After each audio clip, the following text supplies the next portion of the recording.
પણ મોઢાઈ પાડી અને માવડી મોઢાઈ પાડી માવડી ને જેથી છોરુડાઈ દીએ સાથ પણ તેથી ધરતી ને તેથી ધરતી અહીં ધાવણ જરે અને ઓલી વાદળીએ વરસા મોઢા ફાડીને માવડી જેથી છોરુના દીએ સાદ તેથી ધરતીએ ધાવણ જરે અને વાદળીએ વરસાદ. ભારત વર્ષમાં અખિલ બ્રહ્માંડની ભાંડોદરી રાજરાજેશ્વરી જોગમાયા 9 લાખ લોબડિયાળીને આરાધવાનું પર્વ છે એ નવરાત્રિ છે. એમાં કોઈ સ્તોત્રમાં ભગવતીની આરાધના કરી, કોઈ ગીતમાં આરાધના કરી, કોઈ દુહા અને છંદમાં આરાધના કરી અને કોઈએ ગરબામાં આરાધના કરી. માતાજીના મઢમાં માતાજીના મંદિરમાં નવરાત્રિ આવે ને માનું પહેલું નોરતું આવે અને ગોગળના ધૂપની ધમક લાગવા માંડે અને જળલાટ કરતી માતાજીની જોતું જળહળવા માંડે. આકાશ પાતાળ તું ધર નંબર નાગ સુર નર બાજ નમે દિગપાલ દિગંબર નાથ ઘી ડુંગર સાત ઘી સાજર તેણ સમય નવ નાથ ગને નર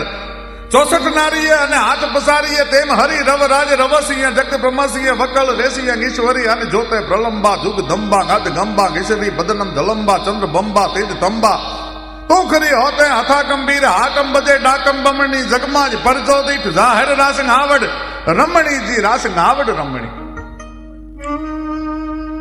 ભગવતી આદ્ય આવડથી માંડી,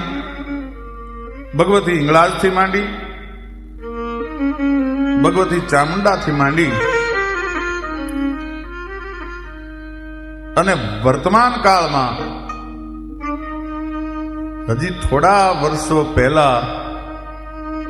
જેમણે સ્વર્ગારોહણ કર્યું એવા ભગવતી આઈ સોનબાઈ સુધી તમે આવો તો દરેક જોગમાયાઓને જુદા જુદા કવિઓએ જુદા જુદી કવિતામાં એનું આરાધન કર્યું. મહાત્મા ઈશ્વરદાસજી જેણે હરિરસ નામનો ગ્રંથ લખ્યો ભગવાને સ્વમુખે સાંભળ્યો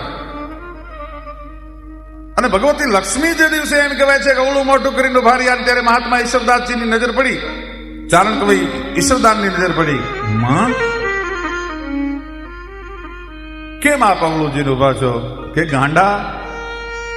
દુનિયામાં તું દેવી પુત્ર તરીકે ઓળખા છે ને તારા બાપના એટલા ગુણગાન ગાયા અને મારા માટે એક શબ્દ તે ન લખ્યો. અને મહાત્મા ઈશ્વરદાસજીએ હરિરસ નામનો ગ્રંથ લખ્યા પછી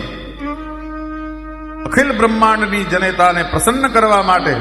દેવ્યાન લખ્યું અને કીધું કે હે માં કેટલું હું તારું વર્ણન કરું. દેવી વમરે ડુંગરે વન્ન વન્ને દેવી થુંબડે લીંબડે થન્ન થન્ને દેવી જંજરે